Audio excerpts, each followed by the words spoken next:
So this is going to be the first time I ever flew this one.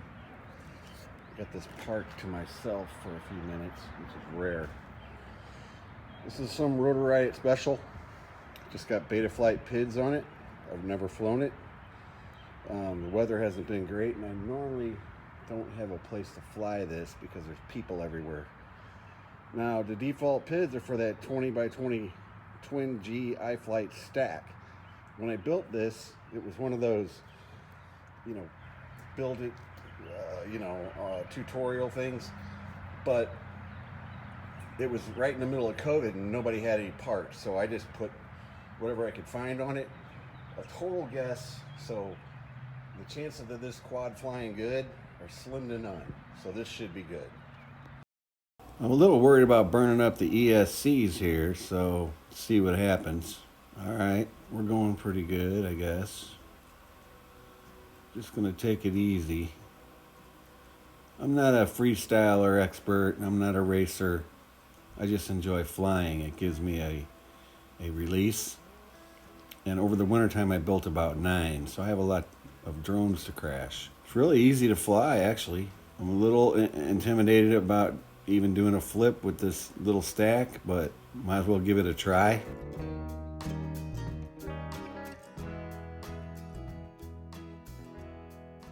I don't think I'm, over amping these motors. I'm not going crazy. My throttle's at about 30%, maybe not even that much.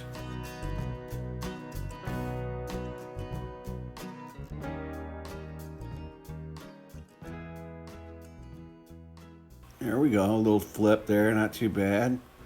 Easy to control. Actually easier than my little ones. Not really getting any jello. The only thing is I forgot to, in the record settings on the goggles, when you have a card in the air unit, you have to tell it to record to the air unit too. So this is the goggle view. And I should have set the white balance to something. It's best on those air units or the Nebula Pro to find a white balance that looks pretty good before you take off and just stick it there. If you put it in auto, you'll see it starts changing a lot, as you're going. I don't like that light and dark thing, even though this is just an FPV camera. I was leery about putting my GoPro on here and letting her rip because I got plans for that GoPro. I didn't want to crash it, and I didn't know if this thing was going to fly away. I put it in Betaflight and checked it out before I left. I made sure the props were going in the right direction again, which I did all that in the beginning. And I built this thing probably in 2020 at some point, and it's just been sitting. Never flew it. There's nowhere to fly something like this usually, because it's so heavy. Makes me a little paranoid. And the battery just was the one I've been using for my goggles. I got 2 of them. They're 4S 1500 amp 100C batteries. But I never really put the battery through its paces either because it never flew a drone. Just been doing the goggles, and when it gets down to the warning voltage on the goggles, I put the other one in. That's all I've ever used it for. So this is looking okay. I'm not totally disappointed with this flight. It's a lot better than I expected. This drone's easy to fly. I'm sure if I went crazy, I'd probably burn up that flight controller and at least the ESC in the stack. But I'm not one to go crazy. I just built this as a project. The motors I had, the 2650s, I couldn't find them today to make a picture, but they were not $25 a piece. It was I think it was $60-something for 4 of them.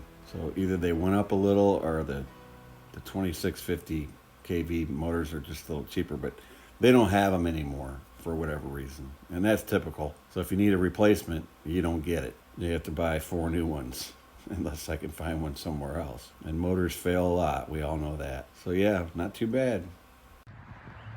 Well, that didn't go too bad. I didn't put the GoPro on it because, to be honest with you, I was scared I would break the GoPro. I also don't know how good that battery is. But I tell you what, the you know, I didn't run it real hard or anything. I usually don't. But my little 20 by 20 stack, look how tiny that is. Seemed to hold up pretty good. The tune, which was a Betaflight default, was not too bad. I mean, I didn't have a lot of jello or anything, but look at the way that camera's anchored in there. And it's the full air unit. The thing is, the tune is for that 20-20 stack, and you don't normally see that on a drone this heavy. Look how thick these things are, you know? And these are the Vortex. My eyesight's not the best.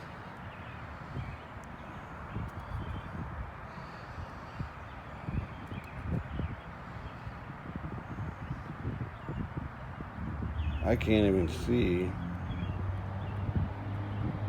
what the KV rating is. It looks like 27 something. No, 2707. I can't see it. They're 2207, 2650 KV. This was the first actual drone I ever built.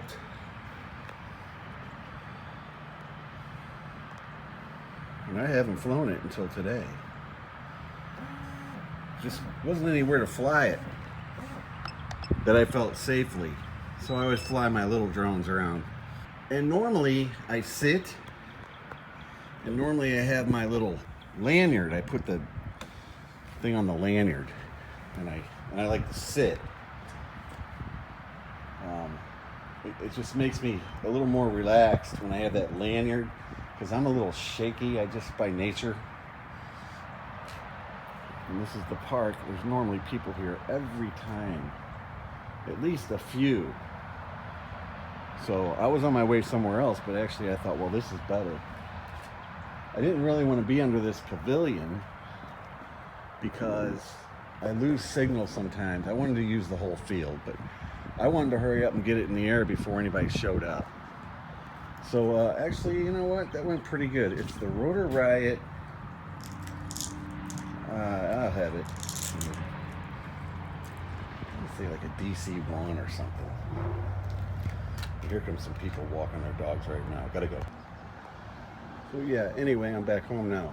Yeah, that was a little less disappointing than I thought. I thought that stack would burn up. I thought the tune was going to be way out, but it wasn't so bad. I don't know what kind of props are on here, really. I think I went a little less aggressive on those, too. I'm not sure, but it flew pretty good. It actually is easier to control than some of my little bitty ones. You know, it flies a little straighter.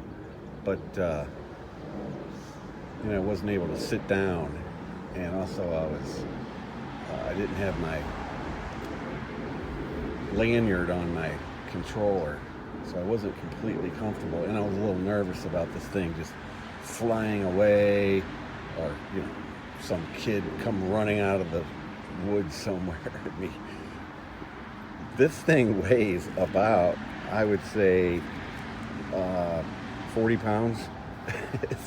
It's heavy duty, and the battery is one I've been using in my goggles and stuff forever, so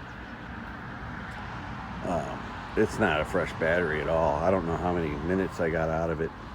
I'll have to check, but it was pretty good, pretty easy. So I mean, that's the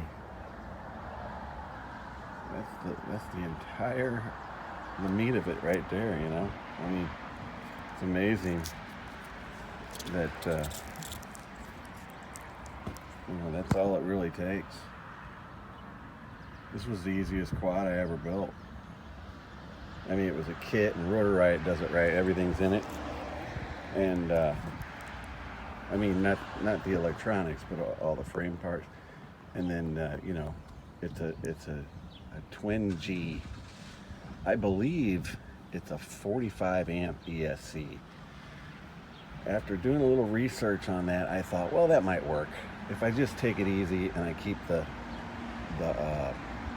motor small and the props not very aggressive, I think I could fly around on it.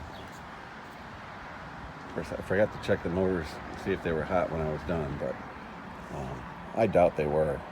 I didn't really go after it. So pretty good.